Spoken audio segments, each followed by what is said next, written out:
Hi friends, welcome to CSEB aspirants. ഇന്ന് നമ്മൾ discuss ചെയ്യുന്ന ഭാഗം KCS റൂൾസ് ചാപ്റ്റർ 1 ആണ്. ഇതിനു മുൻപ് പല പാർട്ടുകളായി KCS ആക്ടിൻ്റെ ചാപ്റ്റർ 1 എല്ലാ ക്ലാസ്സുകളും നമ്മൾ ചെയ്തിട്ടുണ്ട്. വീഡിയോ കാണാത്തവർ അതൊന്ന് പോയി ചെക്ക് ചെയ്ത് വിശദമായി മനസ്സിലാക്കി പഠിക്കുക. അപ്പോൾ നമുക്ക് ക്ലാസ്സിലേക്ക് പോകാം. KCS rules chapter 1 preliminary. Rule 1ഉം 2ഉമാണ് ഈ ചാപ്റ്ററിൽ ഉൾപ്പെടുത്തിയിട്ടുള്ളത്. Rule 1 short title and extend.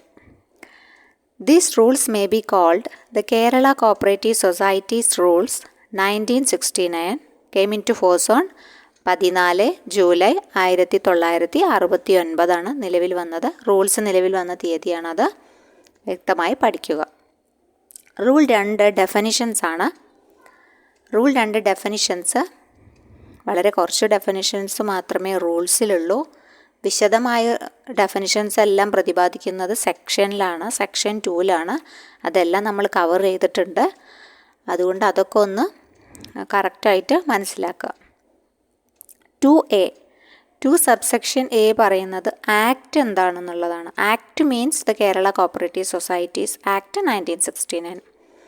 2A പറയുന്നത് കോപ്പറേറ്റീവ് മെമ്പർ റിലീഫ് ഫണ്ടാണ്. Cooperative member relief fund means the cooperative member relief fund constituted under section 56(1)(c) of the act. 56(1)(c) പ്രകാരം രൂപീകരിച്ചതാണ് cooperative member relief fund.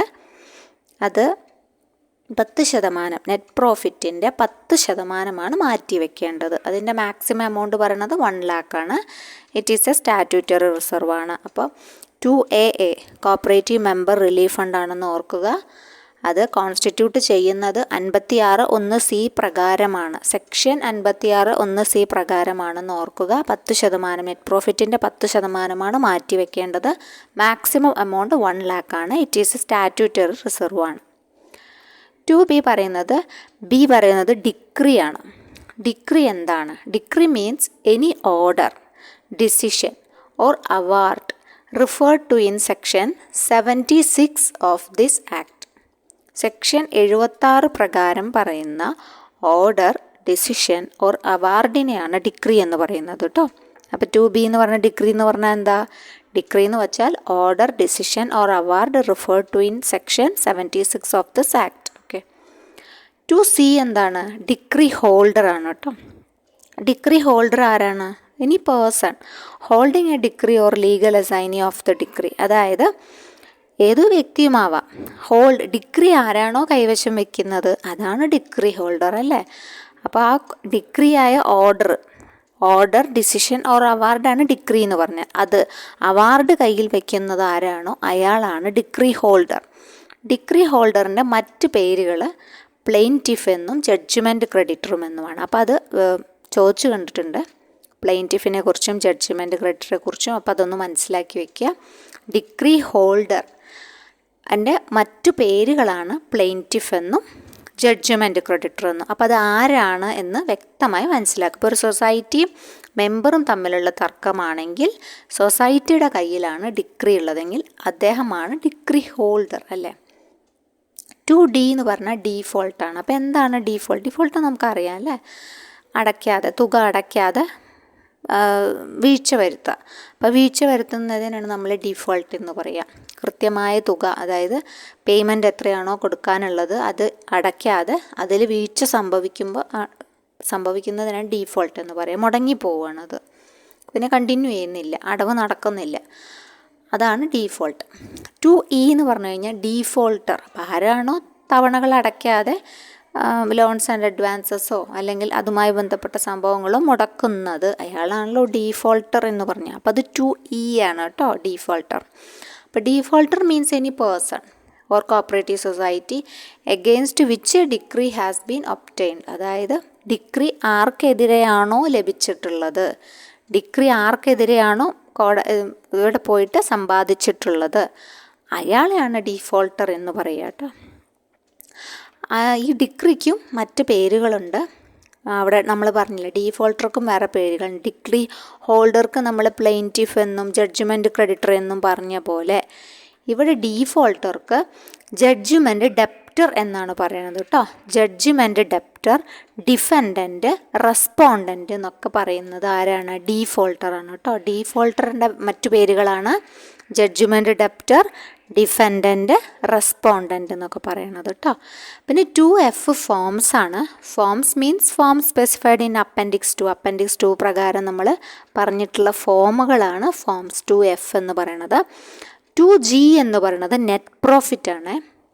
അപ്പോൾ net profit എന്താണ്? 2G ആണ് കേട്ടോ. G net profit good ആണെന്നോ അങ്ങനെ എന്തെങ്കിലും ഓർക്കുക. G net profit. Net profit means net profit as certified by the DCA. ആര് സർട്ടിഫൈ ചെയ്യുന്നു? DCA ആണ് സർട്ടിഫൈ ചെയ്യുന്നത് കേട്ടോ. നെറ്റ് പ്രോഫിറ്റ് സർട്ടിഫൈ ചെയ്യുന്നത് DCA ആണ്, പ്രത്യേകം ഓർത്തിരിക്കുക. നെറ്റ് ലോസ് ആയാലും 2GA ആണ്. നെറ്റ് ലോസും സർട്ടിഫൈ ചെയ്യുന്നത് ആര് തന്നെയാണ്? DCA തന്നെയാണ് കേട്ടോ. പിന്നെ 2H എന്താണെന്ന് നോക്കാം. 2H person includes the government and cooperative society. 2H person ആണ്. പേഴ്സണിലെ വ്യക്തികളിൽ ആരും ഉൾപ്പെടും? ഗവൺമെൻറ്റും കോപ്പറേറ്റീവ് സൊസൈറ്റിയും എല്ലാം ഉൾപ്പെടും എന്ന് ഓർത്തിരിക്കുക. 2I എന്താണ്? സെയിൽ ഓഫീസറാണ്. Sale officer means the person appointed by registrar to conduct and to execute the attachment and sale or sale without attachment of the property of defaulters. അതായത് തവണ സംഖ്യ മുടങ്ങി കിടക്കുന്ന ആൾ ഡീഫോൾട്ടറുടെ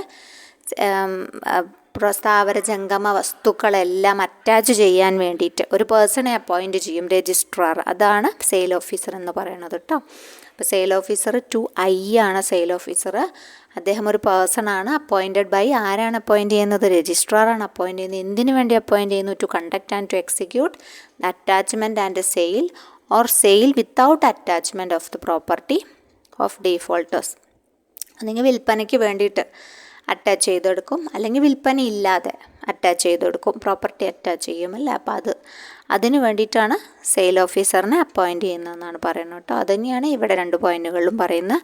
sale officer means an officer of any department empowered by the registrar by general or special order to conduct the attachment and sale without attachment of the property of defaulters or to execute the order or decision of the registrar in regard to the attachment and sale or sale without attachment of the property of the defaulter. Okay. അടുത്തത് 2J ആണ് പറയുന്നത് കേട്ടോ. 2J എന്ന് പറഞ്ഞാൽ section എന്താണെന്നാണ് പറയുന്നത്. Section means a section of the ആക്ടിലെ ഒരു സെക്ഷനാണ് സെക്ഷൻ എന്ന് പറയുന്നത്. പിന്നെ അടുത്ത് പറയുന്നത് 2K വർക്കിംഗ് ക്യാപിറ്റൽ എന്താണെന്നാണ് കേട്ടോ.